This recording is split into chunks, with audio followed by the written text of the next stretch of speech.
Welcome to your favorite show. It's Analyze This, where we talk about finance and economy for millennials. My name is Hani Ogundeyi, and joining me is my wonderful co-host, Mr. Tunji Andrews. Tunji, why do you always do that thing? It's my signage. It's your new signature. Yeah. Right, excellent. Yeah.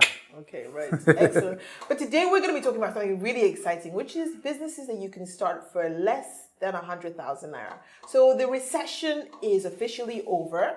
Tunji told me that, correct? Why did you make it sound like I own the recession? It's official. No. It's official. The National Bureau of Statistics has said Nigeria grew by 0.55% in second quarter of 2017. So we're officially out of the recession. Excellent. So if the National Bureau of Statistics say, and Tunji Andrews officially says it, then that means it's official.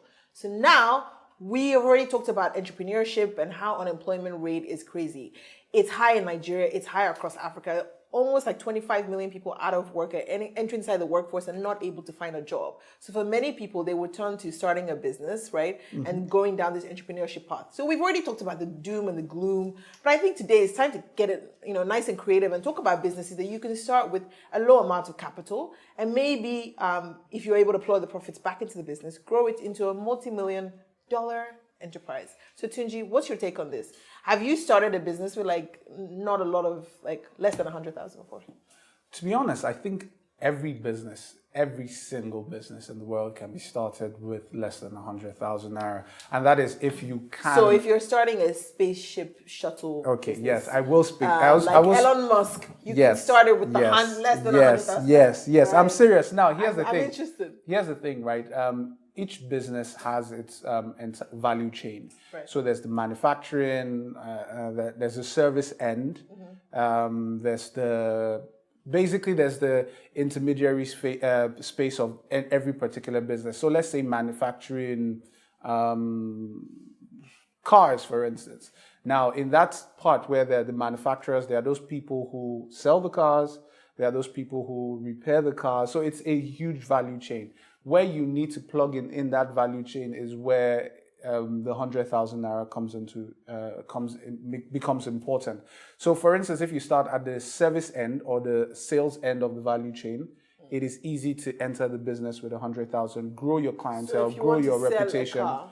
Yeah, so if you want to sell a car, for instance, there are websites where you can sell. All you need to do is just get across to people who have cars for sale, and you get people who want to buy cars, be the middleman, take your small commission, grow your clientele, get more referrals, and eventually you'll be able to have enough money to buy a car to sell. From there you grow. It's a gradual process. What I'm trying to say is that it's a process, so you don't think 100,000 naira, we've arrived, now I have 100,000 naira in my account, let's go and start the business. You need to understand that the process is there, and you grow little by little.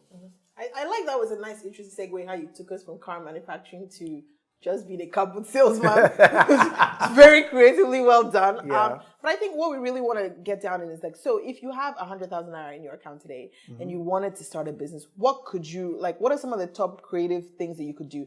For me, I think number one for me is a digital marketing career. So digital, with the rise of the internet, especially in places like Nigeria, mobile-based marketing is growing, as well just internet marketing. And there's a real opportunity for people who understand this new marketplace and have digital skills to be able to grow their career in that way. So, for example, if you did an online training, which typically are free, you could get Google certified or even Facebook certified, and from there you could go on to work with small and medium-sized businesses, helping them put their businesses online. You take a small cut out of commission, and voila, less than 100,000, you started yourself a digital marketing agency. Well, that's true, because that's a service, and really most of the time, what you can start with 100,000 naira are service-based businesses where you are offering some sort of service. So I would say that the first thing is to, like she said, learn, get certified, get the skill to be able to offer it to someone. And the great thing about the economy in Nigeria right now is that we have a lot of small and medium-scale enterprises that can't afford to hire a lot of people in-house. So they can hire accountants, they can hire graphics people, they can hire PR people, they can hire social media marketers. So you can offer that service to them and basically get to run your own back end without But understand, the 100,000 can finish very quickly if you don't spend it properly. So you have to understand your business and plug it into the most necessary place. So for instance, you're an internet marketer, you must be able to have access to the internet. Right. That is fundamental. If you That don't doesn't have cost access, 100,000. it doesn't. But I mean, you have to do it over a period of time. Sign up for like unlimited plans these days. For Yeah. it's like 5K a month. Yeah, I've done one. They had an introductory plan, and it was Okay, like 5,000 okay, naira a 5,000, month, and that's then good. it went to become, I think, around 12,000.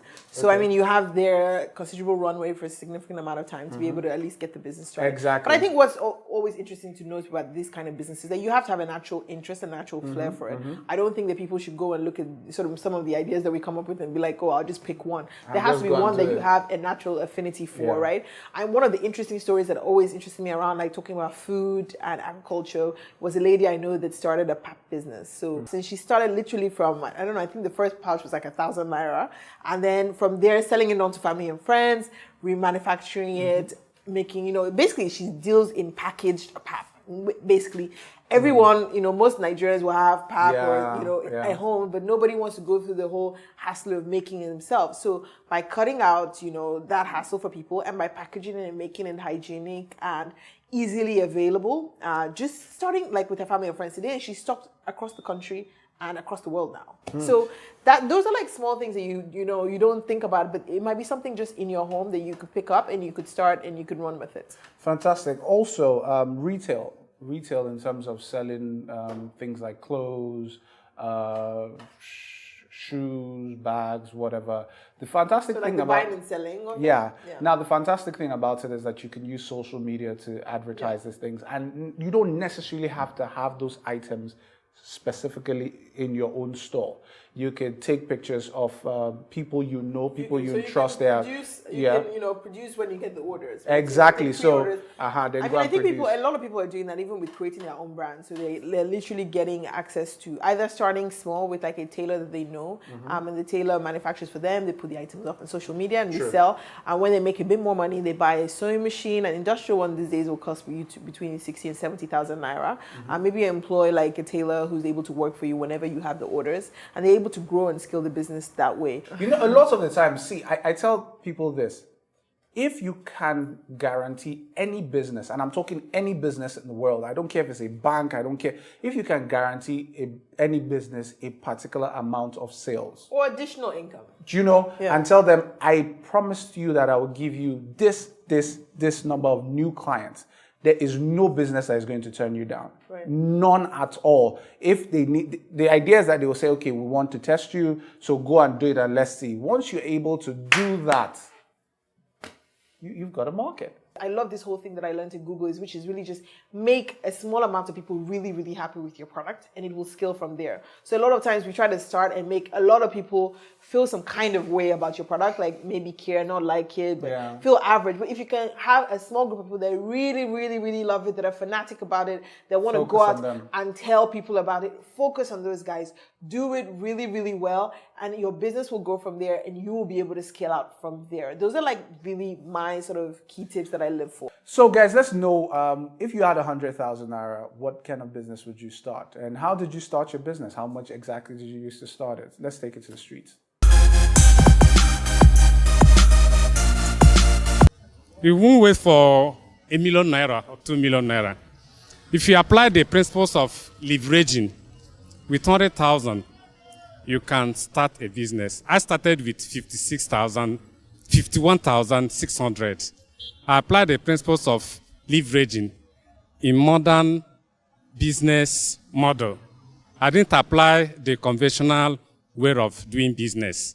So when you apply that, when you apply leveraging, you leverage on people because power belongs to the people. So when you apply that, definitely your business will grow with over time. Like I'm an engineer now, so rather automobile. So maybe I should open a workshop, then getting some companies to come to my, like you have Honda Motors, you have other motors, but right now I'm a valuer with insurance. So I inspect them very good for them. So that's what I did. But if I want to go further for my investment, you know, I can easily establish a workshop. You understand? So I can easily establish a workshop. It depends on the kind of business you are doing. If it's a service-based business, you can use 100,000. Like those days, publishing, photography, soap making, those days, even now, you can use it to start it. I will advise agriculture. Cassava farming in Ibadan. A pickup of cassava is 120,000. And the duration is 1 year. And you can get a land. We have a lot of land. The youth tie and fine clothes will not give you money. Tie and fine dresses will not give you money. Go to that farm and make good. We must consume. You and I must consume 3 times in a day. What do we consume? If all of us are in the office, who will do the farm for us? Our parents are old. You and I are young. Who do mechanized farming? Who is going to give you mechanized machinery that you used to do that farm? So it sounds like everyone has a different opinion about if you can really start a business with 100,000. But I think the most important thing is not to have shame. Like, just to be downright humble, as Kendrick Lamar would say. I'm not even sure if it is humble as the thing, because I mean, it's at the end of the day, you just always have to put it at the back of your mind that I'm here to make money. Right. I'm not here to show anybody my flashy car, my flashy shirt. It's about making money. Yeah, but I think that's the that bottom line. Business and starting a business can really humble you. Yeah. Because you're dealing with things that you don't always control. There's market forces, there's competition, there's customers. So you might have a whole grand idea and a grand plan in your head, but the market will humble you. It will. One of my favorite stories is a lady who started a moi moi business, and she was making cook moi moi and selling it outside the school which she had taught in. Wow. So she had taught in this school for several years, and she said, I'm going to quit, and I'm going to do something else. And in the end, the idea that she came up with was, I'm going to sell moi moi. So she had to go back to that school to sell the moi moi outside of school, and everybody was looking at her like, what's wrong with you? What happened to you? What happened? Do you want this job back? That kind of... and also humbling. I'm sure the principal must have gone and said something like, sister, but also humbling to serve maybe the kids or the parents, or maybe it's even you go back to your kids' school. But like I said, she needs to put it at the back of her mind that I'm here to make money. But she did, and she ended up taking that moi moi all the way to the White House. Wow. So those are the kind of stories that are super inspiring. She started. You need less than 100,000 to start a moi moi. But it is scary sometimes. I remember some 2007, 2008, I was trying to I was delivering paintings, right? Mm-hmm. So I was supposed to deliver this painting to the Palms in Lekki. Mm-hmm. And I was just, as I was going in to the Palms, my pants caught a nail somewhere and ripped all the way down here. Now I had to either think of going back home to change or just going to drop the paintings like that. And this is the Palms, right, at the point where it was at its peak. So I was thinking, I just remember that I had bills to pay. The way I strolled in, even the lady, I'm telling you, even the lady that I went to deliver the paintings to, she wanted, when somebody's trying to tell you, you have a torn part of your clothes, but the confidence that you came in with, she's not sure whether is it style, as in, she just wasn't sure. As in, I could see the confusion in her face, but I was like, so yes, okay, thank you very much. Because in my mind, all I was thinking was, if I don't make this sale, I'm done. So this is your own humble story that once your child store small. This is not the humble. You had to use to go inside the Palms. No, I have had. I am honored to know more you, humbling. sir. I have had more humbling stories. I will write it in my book one day. But the general truth is, I have come to that point where there is really no shame. There's nothing. I've been there, done that. And I think the great thing about even when you're getting experience and when you're starting out in life is to take those jobs that require you not to have any shame. One of my first jobs when I was still in university was selling people to be able to have roof renovations. Wow. Yeah. So I had to go knock on people's doors and be like, hi, ma'am, your roof looks a bit funny. Would you and then they had to invite you to their house, and I would go to random areas and just knock on people and be trying, and it was lead generation, right? So if you didn't generate any leads, you would walk around like the Israelites. So your leg, your shoe would be flat. And after that, if you didn't get any leads, if you didn't generate any of the leads, you would end up with maybe £0. So on the more complicated days, I've convinced someone that their roof needs an assessment, and then they would have to get an assessment. But it was Imagine like you knock on someone's door and then you know them, or you're like just wondering where you are. But those kind of things, after having done that, then everything for me is like secondary. Like, No, so it prepares you for your the whole bigger, Palm story will be it like prepares you nothing for to the me. bigger things, because there are those days where you go. I mean, then as you climb in life, there are places where you go to that you'll be standing literally in front of thousands of people, and you need to speak to them. Right. And honestly, it is experiences like that Palm story that I was talking about that gives you the experience of, you know, when you actually can be yourself. Onto this Palm story. No, when you can be yourself in front of obvious ridicule, because everybody was So trying was just to. a little bit of a torn trousers. No, it was. There are some it people that was- walk around in Lagos wearing short tie things all the time, and people see their tie. Just because your trouser was torn here is not like. No, that's the style of this thing now. This is Tunji, not trousers. Tunji. Imagine having. Okay, well. No, Well, let's not go into that. what did Let's you not want go to into that. imagine? Nah. No. Anyway, back to really like the cocoa of our story, which is, so I think that we've come to the conclusion there's like definitely a ton of businesses that you could start with. Basically. I think it's more about the principles. So I think we talked about a couple of different industries where you definitely can get started with less than, 100,000 naira. And we focused a lot on sort of service industry, sort of blogging, opportunities in digital space. Tunji told you about how to be a car boot salesman. I think in Nigeria as well, there's a real big opportunity in like cutting out the middleman and being able to just make things easier. So one of these great companies that I actually love is like Twiga in Kenya. And basically what the guy does is he goes all the way to the farm to buy bananas and then brings it directly to the city and sells it. And by doing that, he can cut off like the price and just make it so much cheaper. It's like plantains, right? You buy plantains in Lagos, it's like so expensive. You go and buy it in like Ibadan, you get like a whole vine for like the same price that you buy 5 As a here. matter of fact, So what you those are just like said- easy ideas. Like if you have access to, what commodities. So I know someone who's doing it, for example, in beans, and they're buying beans from, upper middle belt, and they're coming back here and selling it to Naira. And just by driving it themselves directly to the market, they cut out this whole My 12 whole sort of middle markets, and they're able to make money directly. So a lot of things is just being able to be creative, being able to start things. I think that one of the biggest things that people don't start. Like where like you have the idea, then you like if you're like me, I procrastinate a lot. And then you start looking for money. You start No, looking yeah, for money. somebody Sometimes to- you just give yourself excuses and you can sit on the idea for a while. Yeah. One of my favorite people that I follow on Twitter is Dejanubi. This guy, he starts like a business a week. Like today he's talked about I'm starting crayfish. Tomorrow I'm starting lemonade. Tomorrow I'm starting, and while there's also that conversation about being able to focus on one idea, You know how I but feel about I that. like the spirit of just willing yourself to go out there, have And just start. a small amount of money and testing out businesses and learning really quickly. So Deji comes back and it's just like, yeah, that crayfish one wasn't so hot. Another day he's like, oh, I'm packaging coconut oil this week. I'm going to send it to Malaysia for them to test. But he's starting out all these little micro businesses, and then I'm sure eventually the guy is gonna really hammer and figure out which one is gonna, Work gonna for be a him. success. Yeah. So if you have 20K, maybe it's not you put all your eggs in one basket. Maybe it's okay at 10K. Let me start one first. If I see how that goes, let me start another one. And all the time being honest with yourself and being willing to learn Yeah, and and I fail. think a lot of the money is in the dirty businesses, like you said about Which the one? banana Please, you guy. need to clarify The banana dirty guy, business. like there are people going to the middle belt, bringing things like oranges to the fruit juice companies, Yeah. helping them, source for that. People getting charcoal. So it's sometimes in the dirty businesses where you go to those. Outskirts places and just roll up your sleeves, roll up your trousers and get really slightly dirty.